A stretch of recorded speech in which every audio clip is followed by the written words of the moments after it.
नई सी सांसें मुबारक हो, जिंदगी मुबारक आपको, जिंदा दिली है ये जो आपकी, हम सबको मुबारक हो। जो भी हैं आप जैसी भी, बेहद पसंद है हम सबको, जिंदा दिली है ये जो आपकी, हम सबको मुबारक हो। Happy birthday to you. Happy birthday, Mariam. Thank you. Oh my God, that is such a beautiful wish. Oh wow. I also think it's a very appropriate kind of connection between our last episode and now, because I do genuinely find myself deeply grateful to Natasha for, at some point at least, having allowed you to breathe a little better in your body. And yeah, so instead of wishing you happy birthday, I would actually prefer to wish you happy birthday, happy first birthday. Thank you. And you're right. I do owe to Natasha for giving me spaces to breathe through her work. And I feel very, very glad that I am sharing this recording with you today. We're talking about um, growing older together, and something very important that emerges from this conversation would be how we have acknowledged and owned this new life of ours of turning 30. So I'm very glad that I'm sharing this conversation today with you. Hmm. So, how does it feel to be 30 and unsettled or unmarried? It feels quite okay. I am at a place in my mind right now that feels quite comfortable with turning 30. In fact, I am open to sharing this conversation with the public that turning 30 is not as debilitating, as fearing, as it is built out to be in 20, especially for women. I would say only for women, I guess. I am quite, I'm feeling quite content that I'm owning the womanhood that I have breathing in right now, and that my age and my agency lies very much with me. Hmm. Quite interesting. Because I do also think that being born into a female body in itself at various points feels like a trap. And then this whole idea that, being quote unquote successful as a woman at 30 is so much about being married and having at least a child, like one child. Yeah. I mean, to the extent that if I may confess, I did think that 28 for me would be the upper limit to adopt as a single parent. I was like, शादी ना भी करूं मैं, माँ तो बन जाना चाहिए यार 28 तक. That's very interesting to hear from you because yeah, that was the definition that was sold to me when I was in my 20s, because that is the one way to being happy when you turn 30, because that there was no other definition of you being happy at being 30 if you are not married and if you don't have a child. And then there are other offshoots of that you should also be working, because आजकल की तो लड़कियां काम भी करती हैं. So the expectation is that you, by some miracle, are having this perfect work-life balance where you are a high achiever in your professional space, and you are a very well I mean, you're a great caregiver to your family. You are the perfect wife. You're the perfect mom. And no one ever tells you that that's not the reality, but they tell you that that's the expectation that you must meet. And I didn't. I didn't meet that expectation. I chose not to meet that expectation, I should say. And I'm quite happy with that, because over the years of my 20s, from being extremely uncomfortable with the thought of what I was doing wrong, that I wasn't getting to a state of being settled, quote unquote, Mm. to, as we were discussing earlier, being comfortably unsettled, being comfort in the skin that is vulnerable, and that's its own, and that is choosing to take decisions that work for it for me, not necessarily work for the society that we are living in. And I remember a time when I think I was mid 20s, and I came across a piece of writing that you had written, and it was called Slaying the Marriage Monster. It was a blog that you had shared, and I didn't know you very well then. I remember reading the blog, and for the very first time in my life, I felt like there was someone outside the circle, outside the community I was living in, who understood the worries and the challenges of being a single woman and not wanting to marry and not wanting to, again, in quotes, settle. And I would like you to share more about that blog because it really helped me at that time breathe better. I think mostly it was sort of this confessional piece where I was really embracing the reality of my diluted decisions. This Hmm. whole idea that, I was fully acknowledging that I am not willing to go back to my parental home, so called Micah, even without having a sasural, apparently it's Micah. Yeah. I realized that I was really, really scared of having to return to Delhi to my parental home, because I was scared that if I return home, I will be, under this immense pressure to get married. And it also sort of made me realize that at that point when I was writing this, that the last 5 years were a lot about just running away from the marriage monster, like just doing whatever it takes to ensure that I don't get married. And it's kind of pathetic actually that I chose a 2.5 year course instead of a 2 year course, even though the 2 year course was what I would have probably enjoyed a lot more.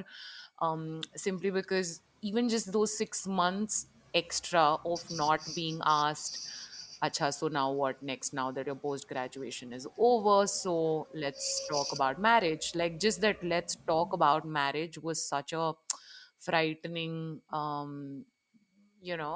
anticipated proposition that I was actually, like I said, willing to choose not necessarily the best course for myself. So, just acknowledging that my early 20s ke decisions were not really pro career as much as they were anti marriage, like, or running Hmm. away from marriage, just made me really sad. Also, I knew a lot of women around me considering doing PhDs for the same reason. And it's such a, like, a saddening thought that I don't even know how many PhDs have been signed up for just Hmm. out of a fear of marriage, and like, or just like the inability to tell your parents that no, this is this is not what I want. So, and I mean, also this whole idea that I think it does become questionable कि आप अपनी पढ़ाई में कितने अच्छे हैं, like, because if you're using padhai as an excuse to get away from getting married or get away from that conversation itself, it does sort of kind of come down to, I mean, कर भी क्या लोगे तुम पढ़ के, ऐसा क्या, ऐसी क्या Hmm. पढ़ाई कर, so, like, also having to be that good at your education that you can actually even use it as an excuse. I mean, I just like feel like the horror of horrors would be for those women who can't even use PhD as an excuse.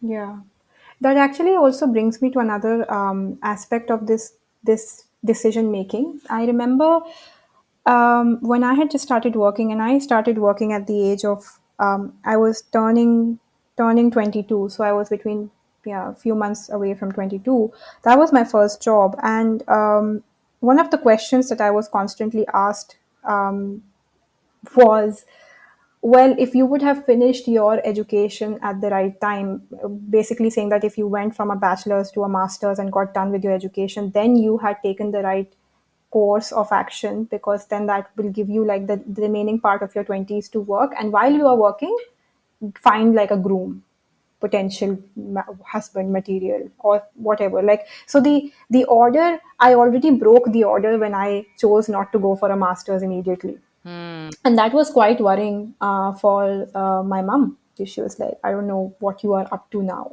because she hadn't seen the precedent of girls choosing to do something away from that path. And I remember at that point, when I would have conversations with my colleagues who were maybe like even just a couple of years older, like they had just done their masters and had joined the place I was working at, and their conversation. So these are women who are highly educated, liberal families. Again, doesn't mean that you will not take traditional decisions. I'm not questioning them, but their decisions were based on having chosen a certain sort of like path, that they would rather choose someone who is in the same city to marry, because now you want to continue having like that work life balance that I mentioned earlier. You would rather want to choose someone from the sector or the industry that you are in, because that person then understands and it's easier to work within that ecosystem Right. and manage expectations. And I, now that you mentioned this bit, it makes me think that a lot of decisions, while they can be made for people like, oh, they actually wanted to get married at this age and they actually wanted to choose the same path as others, subconsciously you then start making decisions because you are already subscribing to a model that will not give you as many freedoms or will not allow you to make your own choices. Yeah, and I mean, mm, this is just sort of making me go back to the original thought behind मैं भी Muslim, because I think for me at least, the realization that I can't even call myself an agnostic or an atheist with conviction in a country like India, because of the fact that we're so expected to be patriotic that after a point you don't know if you're actually patriotic or it's just like survival. I mean, it's just like there's so many of these things that Hmm. are not really choices till you don't sort of put aside some time to reflect. And by some time, I mean it could mean a year, 2 years, just to really understand when you say that you're married and by your own choice. Does that actually mean you're married and by choice? When you say that I'm an agnostic and by choice, are you really an agnostic and by choice? Like, because anything that is conditioning is so hard to battle. I think the term would be absolute freedom. Like, what is absolute freedom? For the longest period of time, women don't know, because we're never given the breathing space for that. I can choose to take 2 years off. I don't, and I'm not saying 2 years off means you just don't do anything. I'm thinking, like you said, like I want to reflect. I can be doing multitude of tasks. I can be performing a lot of responsibilities and duties, but I still have my own time to reflect. Does this work for me? Am I interested in even taking that path of being married or not married, of having a child or not having a child, of wanting to live in one city or the other, of wanting to just have a very basic income and figure out what I want to do for the rest of my life? Like that figuring out, you don't get time to figure out. You're told that you will figure out once you are married. Hmm. That was one of the conversations that I would have so many number of times with the elder women in my family, that, oh, you can figure out everything after you're married. Yeah, you can travel wherever you want after you're married. You can go wherever you want after you're married. You can wear whatever you want after you're married, because patriarchy imposes such a restriction on women's agency that women get scared of becoming agents of their own choice. Yeah, and I mean, like, since you're talking about absolute freedom and you're talking about the older women, I do think that for me at least, it was like absolute freedom would have meant that one day my mother, my father would have the ability to just say to one of these random neighbors and random acquaintances faces when they ask कि अच्छा कब शादी हो रही है सभी का की type questions कि and none of your business. and like in a way where they can of course not in a rude way, but in a way where they can just say she knows what she's doing and I have faith in her. What might be seeming like a lack of decision making to you is an active act of deciding against something. And I want to really pause on that because it is so deep, and I want all our listeners to reflect on what Sabika just said. yeah, like I think an extension of what I was saying, like the 20s became that whole diluted decision making a la जो वाली जो बात मैं करी थी. I do think that एक and it's just this is sad, okay? There was this whole thing of मेरे को नहीं करनी शादी, मेरे को नहीं करनी शादी, मेरे को नहीं करनी शादी is something which was so like a अच्छा, but this is a phase. It wasn't like, it's almost like जैसे वो objective type questions नहीं होते कि A B C D, but none of the above is never an option. It's like A B C पे खत्म हो Hmm. जाता है. Hmm. And that was very debilitating. It was really like to the extent कि I was like कि मतलब इतना मैं झिगा दूं अपने पेरेंट्स को, इतना मैं परेशान कर दूं कि एक पॉइंट आए कि वो बोले अच्छा ठीक है तुम्हें जिससे करनी है कर लो शादी, मगर कर तो लो. Because Hmm. I mean, of course, as a minority community, you don't necessarily run into quote unquote Shia Muslims every now and then. And if that doesn't happen, so there is somewhere at the back of your mind that realization कि maybe if I will get interested in someone, it won't be a Shia Muslim. So it's like इधर खाई Hmm. उधर कुआं ना, मतलब एक तो first of all कर भी तुम क्यों रहे हो शादी, क्योंकि तुम्हारे पेरेंट्स चाहते हैं. तो फिर अगर तुम सिर्फ इसलिए शादी कर रहे हो क्योंकि तुम्हारे पेरेंट्स चाहते हैं, तो फिर then some part of your mind will say कि तो फिर उन्हीं की खुशी के हिसाब से कर लो. So then the other part of my mind would say but शादी भी इसलिए करूं क्योंकि वो चाहते हैं, और फिर उसी तरह के इंसान से करूं जिससे वो चाहते हैं. So then what is this? Yeah, that's the diluted agency making, right? Like they don't know to what degree they can give you an agency because maybe they never had enough or the entirety of it as well. Hmm. So there is always a sense of fear lurking in their eyes when they are having this conversation with you because, and that fear defined a lot of my 20s.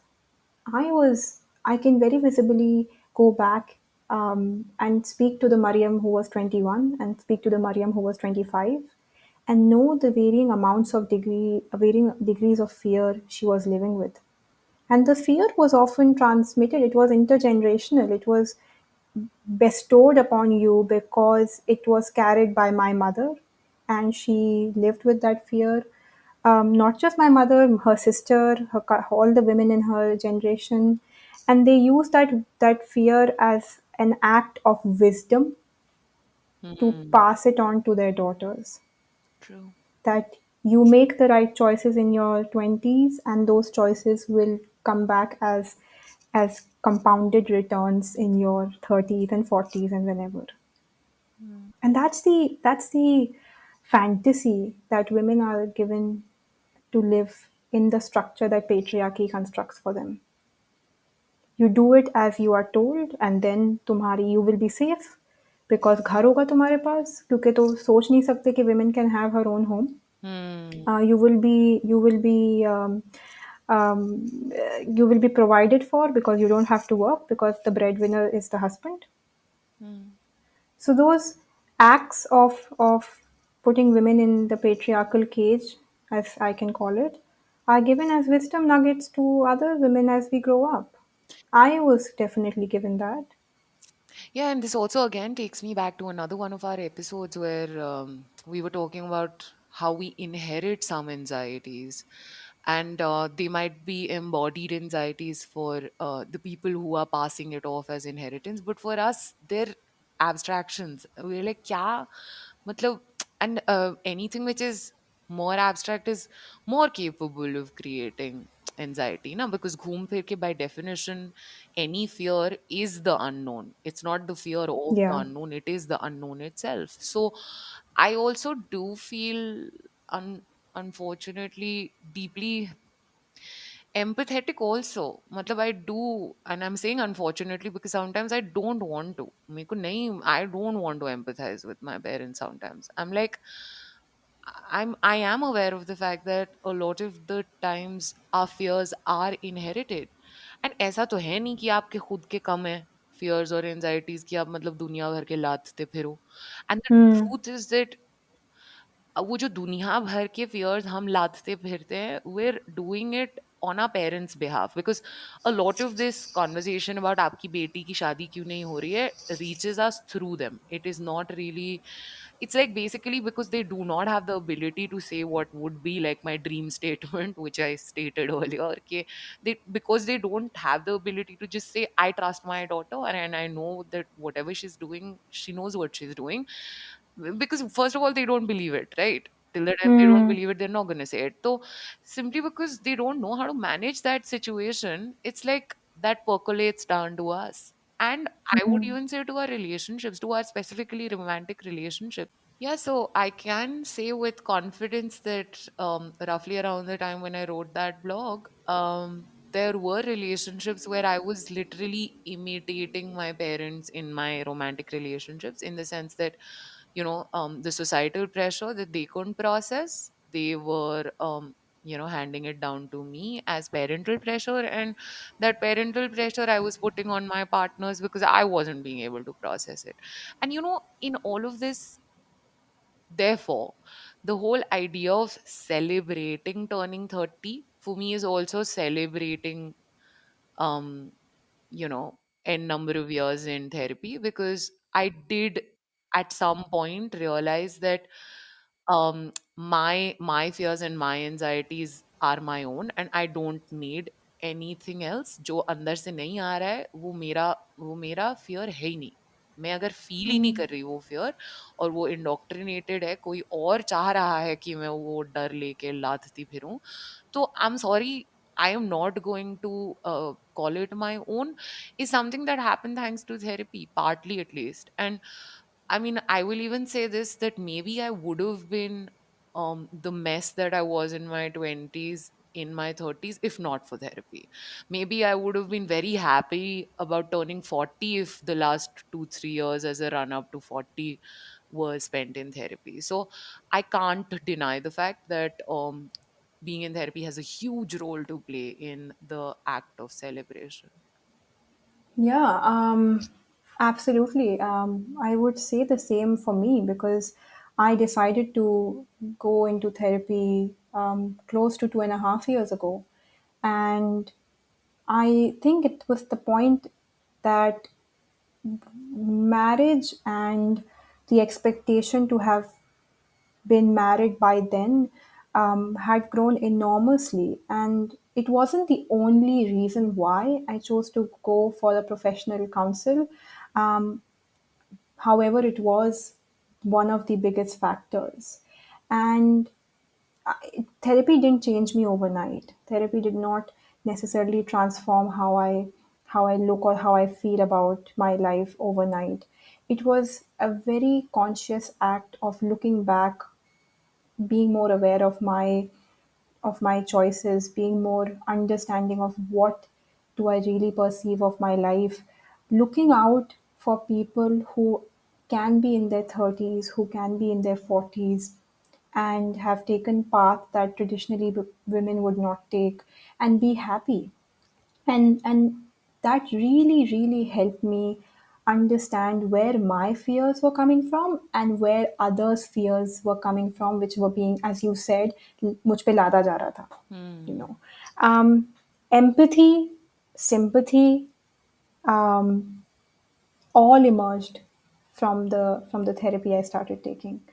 um, उससे पहले मैं बहुत कुछ transform कर देती थी guilt में, कि Hmm. I am guilty of putting my parents through a difficult time.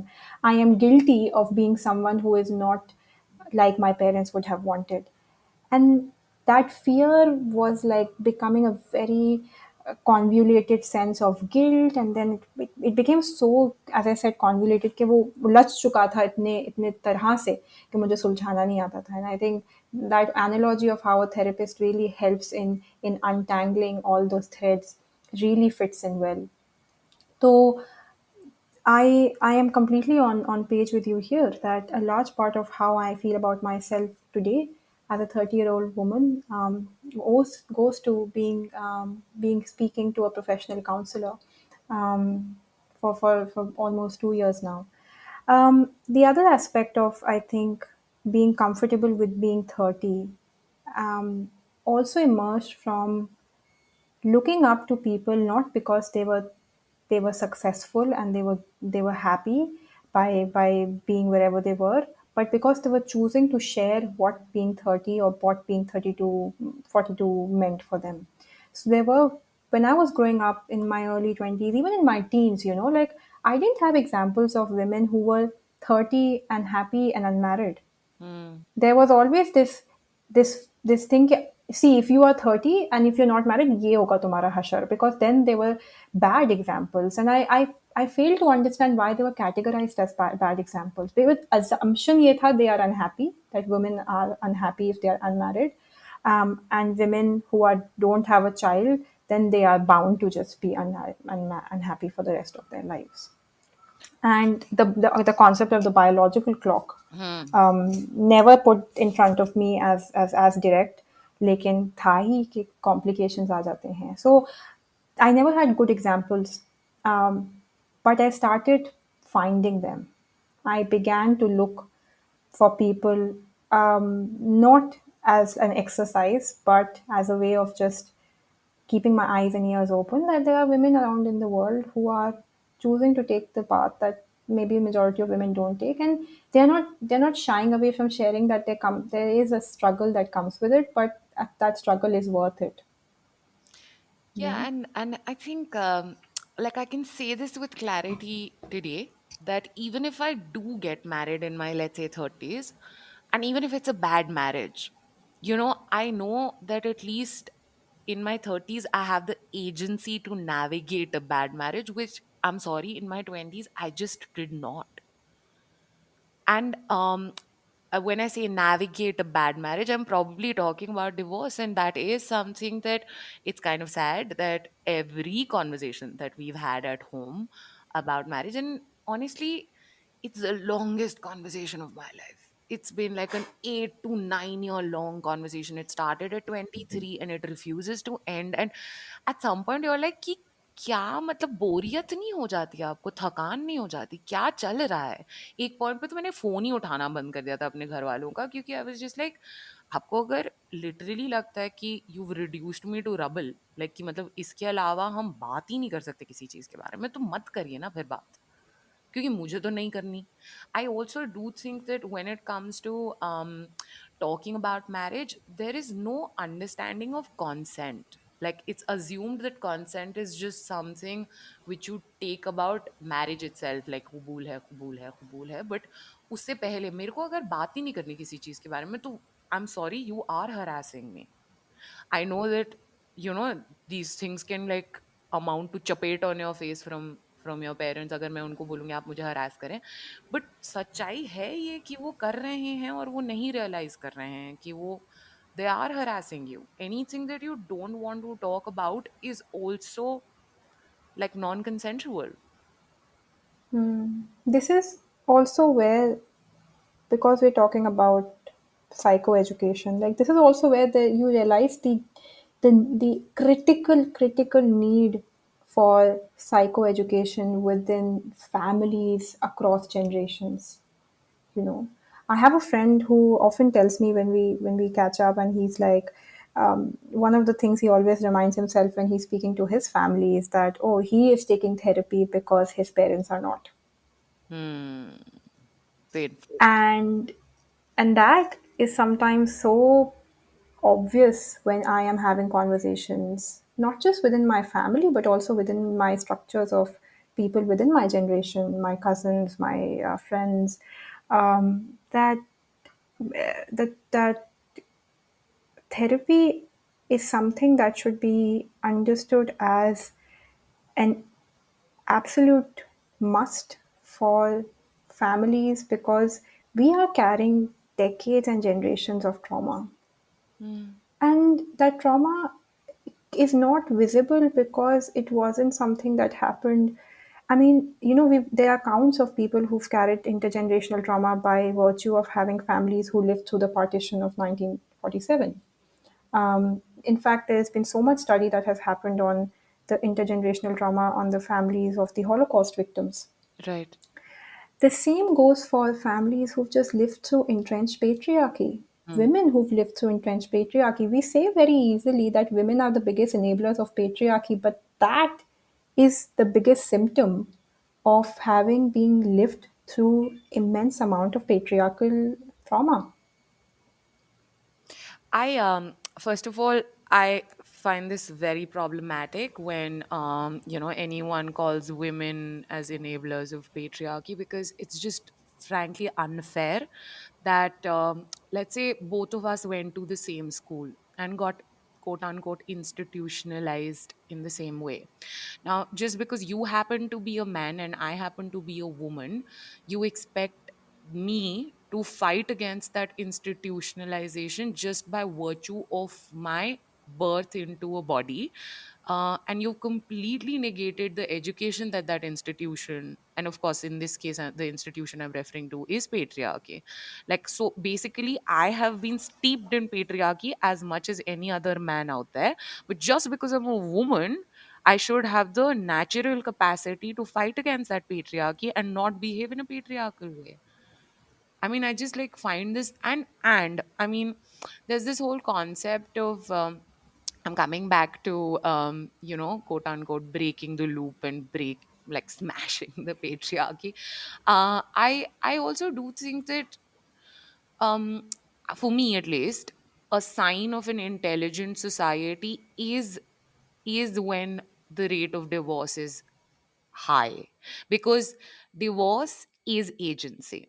Divorce comes easily to anyone when the decision to marry or not has come easily. If you're forced into marriage, you'll remain forced in marriage. You might not have the agency to walk out of something that you weren't allowed to walk into in the first place.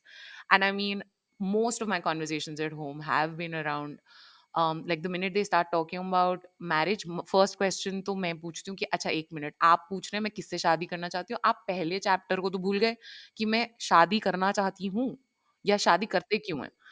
And I mean, like, so of course, like all of us who've been stuck with this ridiculously long conversation at home have found ways and ways and ways to skirt it, to avoid it, to defend ourselves. So, and one of the many ways I find myself defending myself against this conversation, or the harassment of finding myself in this conversation yet again, is by talking about divorce. Because I'm like, why are we talking about getting into a room, especially if you're talking to me as a woman who has been raised in a city like Delhi, which has been often called the rape capital. I disagree with that, but like the fact remains that that is what it has been called.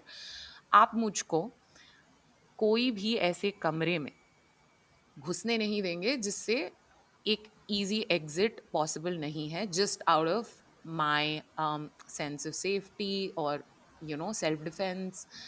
Then why should I talk about marriage if you're not willing to talk about divorce already?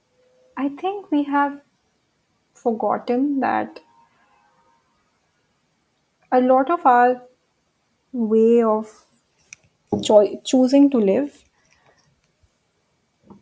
can work if there is a sense of belonging within the spaces that we live in. And जो तुमने safe space की बात कही about your parents would never want you to be in a room where there is no exit. Sometimes that is how the idea of marriage, the idea of being a mum, the idea of even if you go the other way, you're told that there is no exit from there. You're told that, oh, if you choose to not marry and if you choose to not have a child by this age, you can never have a happier life. Like if you are not doing what you are asked to do by the age of 30, then even if you do it after, you will have troubles. मतलब तुम्हारा exit तब भी नहीं होगा सही से. You Hmm. know what I mean? Hmm. And that is also problematic, right? Like why are you being given like only option A? There is no option B. But if you find an option B, then you will not be happy or you won't be okay. कि तुम ज़रिया ही ना छोड़ो कि तुम किसी भी तरीके से अपने अपने आप से खुश हो सकते हो and you can find different, I would say, pockets of happiness which allow you to build a fulfilling life. Yeah, so in some sense, women like you and I are scary, no? That the fact that we have the ability to break away from the trap of womanhood that was being sold to us, um, as the happy life, as the successful woman's life. And yeah, like, I mean, the fact that we do believe that um, our commitment to our mental health is our full time job, and anything that's an extension of that is something we're willing to call our job, rather than what society is selling to us as this is what a job of a woman is, this is what the role of a woman is in society. And like in some sense, our ability to build a home outside the confines of the societal home, um, outside of our mica, which in itself, unfortunately, also hasn't been the safe space that it could have been or it was supposed to be. It's just threatening. It's just purely threatening. Yeah. You know, that makes me think of the idea of developing, building a family of choice. This is something that I know you have used incredibly in our past episodes as well, talking about chosen family, you know. And that is another aspect which I realized that has grown phenomenally over my late 20s and now in my 30s versus my early 20s. I recall that my mother, all the women in my mother's age, did not necessarily have healthy circles of friendship or companionship outside the scope of the family and the relationships that come with it.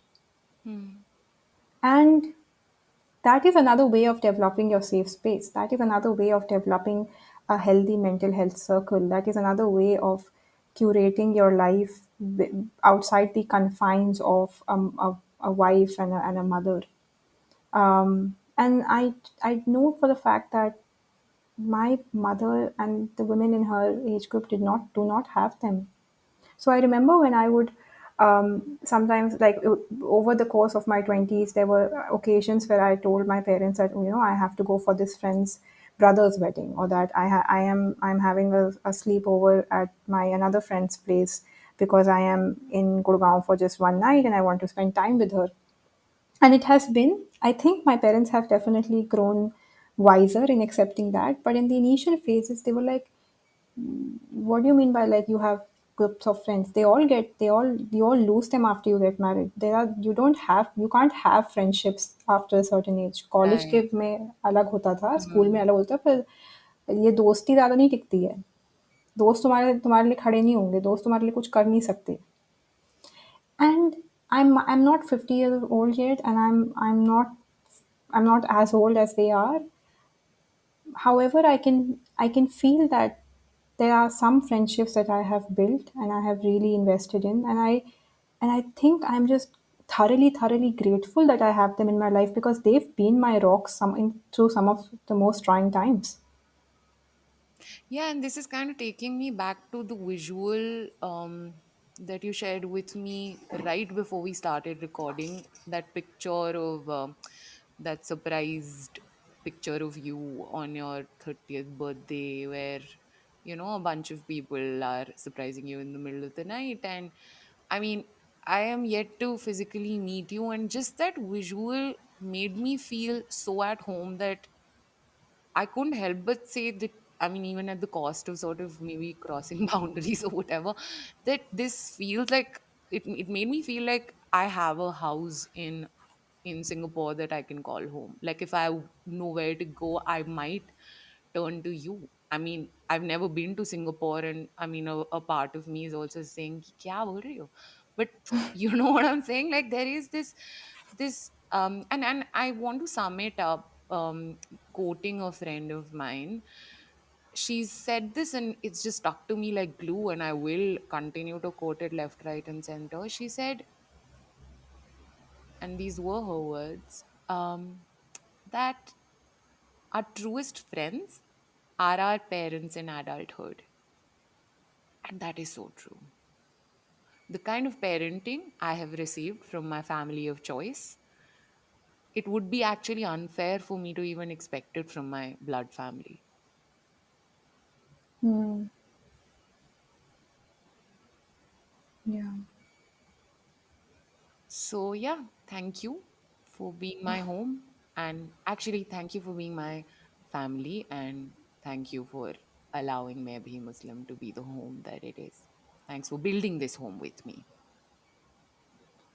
I feel the same way. I feel that the turn of the new decade for me wouldn't have been as enriching and as gratifying as it is today if I didn't have Maybe Muslim as part of my life. Um, and I think you were one of those first few people. In fact, you were the first person I remember speaking to a few weeks before you were turning 30, and you said this to me that I can't wait to enter my 30s. So I do feel that there is a thank you emerging from me towards your gusto of turning 30, and that joy and that exhilaration did transmit its energies to me as well. And to everyone listening to us, whether you are in your early 20s, mid 20s, in your late 30s, your your life shouldn't be contained within the age that you are in. You know, the very reason why we are having this episode is not because turning 30 is that big a deal by just a number. It's because it was termed that it would be such a bigger deal that we realized that, yeah, we need to talk about it. Why is it a big deal and why it's not? And so, age does remain a number. It's the growth that you have through the years. It's the choices that you make through the years, and it's the absolute freedoms of making those choices that make us who we are. At least that's been my understanding. So, um, thank you, Sabika, for being on this journey with me. Thank you for being a witness to my turning 30. And yeah, I think maybe Muslim has definitely been that safe space for me as well. And I would like to add like that I think thanks to you, Mariam, I have I mean even come to I don't know if it's a coining because maybe there is like that term that exists already. I remember seeing this throughout the pandemic to you, that it felt like, you and I never went to the same class together. Like we've never really been classmates. Yes, we've gone to the same college and probably sat in the same classrooms, but in different years. Hmm. But maybe Muslim did sort of become like that great equalizer where I realized that I think age is just a number until and unless you discover something that I like to call emotional age.